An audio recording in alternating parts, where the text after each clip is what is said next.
Muito bem, pessoal, então vamos transformar este histograma em uma tabela que possibilite o cálculo do desvio padrão, de tal maneira que as informações que a gente vai tirar da tabela sejam as mais próximas do real.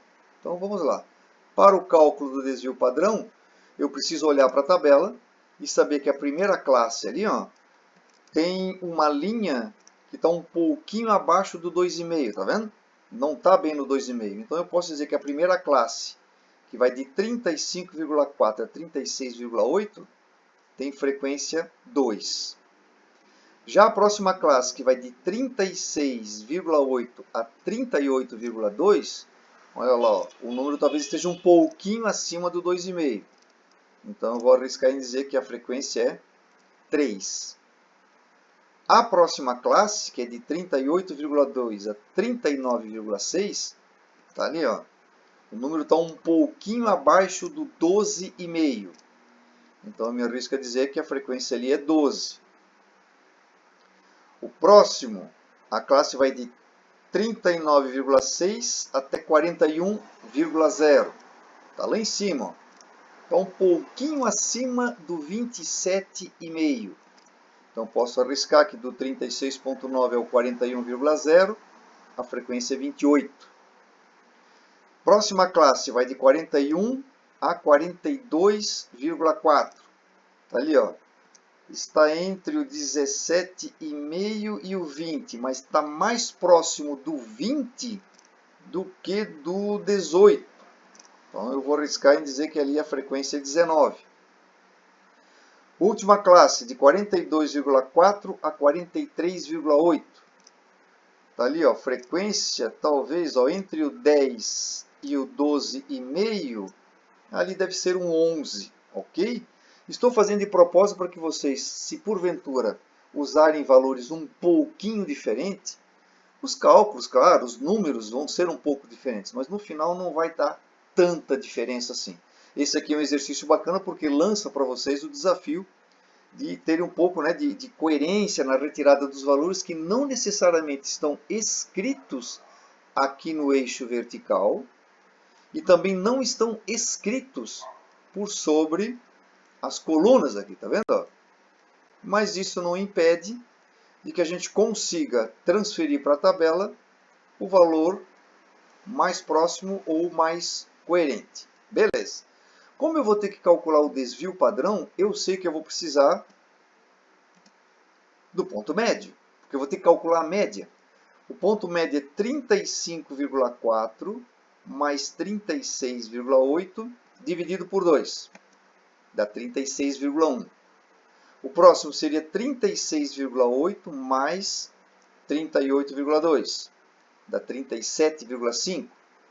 Próximo ponto médio, 38,2 mais 39,6 sobre 2, 38,9. O próximo é 39,6 mais 41 dividido por 2, 40,3. 41 mais 42,4 dividido por 2, 41,7. E finalmente 42,4 mais 43,8 dividido por 2.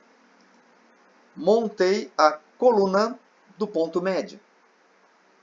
Para o cálculo da média, eu tenho que abrir a coluna do φ vezes x, que é 2 vezes 36,1, 72,2. 3 vezes 37,5, 112,5. 12 vezes 38,5, 466,8. 28,40,3, 1128,4. 19 vezes 41,7, 792,3. E finalmente 11 vezes 43,1, 474,1. Dá trabalho, né? É uma baita de uma revisão de tudo aquilo que a gente viu. Bom, já posso, se não me engano, né? Faço o somatório. Já tenho o somatório de φ vezes x e já tenho o somatório de φ. Posso calcular a média. A média é 3.046,3 sobre 75.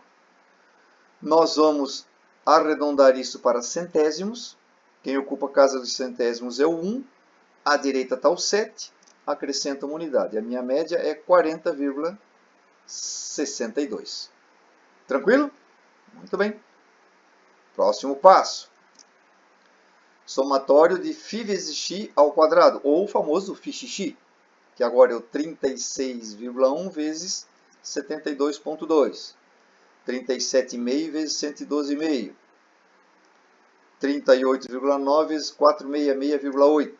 Aqui até no primeiro número eu esqueci de botar o pontinho, mas a gente está lembrado que esse pontinho a gente só escreve, não digita na calculadora, para não dar problema, né?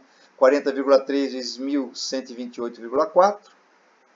41,7 vezes 792,3. E 43,1 vezes 474,1. Ao somarmos todos esses valores, temos aí 123.930,83. Às vezes o aluno pergunta, mas por que o professor colocou esse número com ponto e esse número sem ponto? Na verdade, o ponto às vezes é para facilitar a leitura do número. Eu quero sempre frisar para vocês que ao vocês fazerem a soma desta coluna, não digitem o ponto do 1000, só digitem a vírgula, ok? Para que a calculadora não interprete erroneamente o valor. Bom, já tenho aí as informações suficientes para o cálculo do desvio padrão. Lembra da fórmula? Bem tranquila, né? Somatório de φ vezes x ao quadrado, 123.930,83. Está aqui, ó. Dividido pelo somatório de φ, 75. Somatório de φ vezes x, 3.046,3. Dividido pelo somatório de φ, 75. Lembre-se que na primeira passagem a gente efetua só as duas divisões que nós temos aqui, ó. Primeira divisão dá 1.652,41106, escrito com algumas casinhas após a vírgula. E a divisão de 3.046,3 por 75 dá 40,617333. Primeiro efetuamos a potência. Os demais itens desta fórmula continuam. Então, agora que a gente efetua 1.652,41106 menos 1.649,7677. Quero lembrar vocês que ao chegarmos nesse ponto, em hipótese alguma, essa subtração pode gerar um número negativo. Se isso acontecer, talvez tenha que voltar e rever alguns cálculos. A resposta aí sempre terá que ser um número positivo. Deu raiz quadrada de 2,6432, extrai a raiz e agora obedeça o nosso arredondamento. Escrever este número em centésimos. Quem é que ocupa a casa dos centésimos? O 2. Quem é que está à direita? O 5. Mas existem valores significativos depois do 5. Então acrescentamos uma unidade. 1,63. Tenho então o valor do desvio padrão e o valor da média. Já posso fazer a minha representação gráfica. Lembra? O que eu levo lá? Está aí a curva de Gauss, que é a linha de tendência que passa nos pontos médios de cada uma dessas colunas. Trago para o gráfico aquele cálculo que é média menos desvio padrão. A média 40,62 menos o desvio padrão 1,63. Está ali, ó, 38,99. E trago para o gráfico também o valor acima do desvio padrão. Média mais desvio padrão, 42,25. Agora que eu tenho aonde começa o desvio padrão, 38,99. Está dentro desta classe aqui, ó. Essa classe vai do 38,2 até o 39,6. Então, esse valor está dentro desta classe. E o desvio padrão vai até o 42,25. Olha lá, o 42,25 está dentro dessa classe, que vai até 42,4. Então, estão identificados aqui onde começa o desvio padrão e onde termina o desvio padrão. Vamos levar lá para o gráfico, então, a posição da média, 40,62, e calcularemos as porcentagens. Antes de chegar no desvio padrão, você tem 5 valores. Isso dá 6,67%. No desvio padrão são todos esses valores aqui. Ó. A porcentagem dá 78,67%. E após o desvio padrão, eu tenho 11 valores. 14,67%. Antes de finalizarmos o exercício, tem que tomar cuidado para ver se 6,67, arredondado em centésimos, está certo. 78,67, arredondado em centésimos, está certo. 14,67, arredondado em centésimos. Todos estes arredondamentos estão corretos. Porém, ao você adicionar essas três quantidades, não fecha 100%.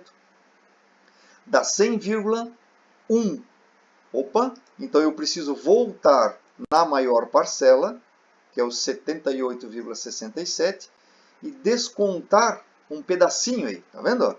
Para que agora, ao fazermos a soma, vai fechar 100%. Pessoal, isso aí é um belo exemplo da transformação de um histograma em uma tabela, e esta especificamente pediu o cálculo do desvio padrão em centésimos. Tranquilo, né? Vamos aos próximos estudos aí.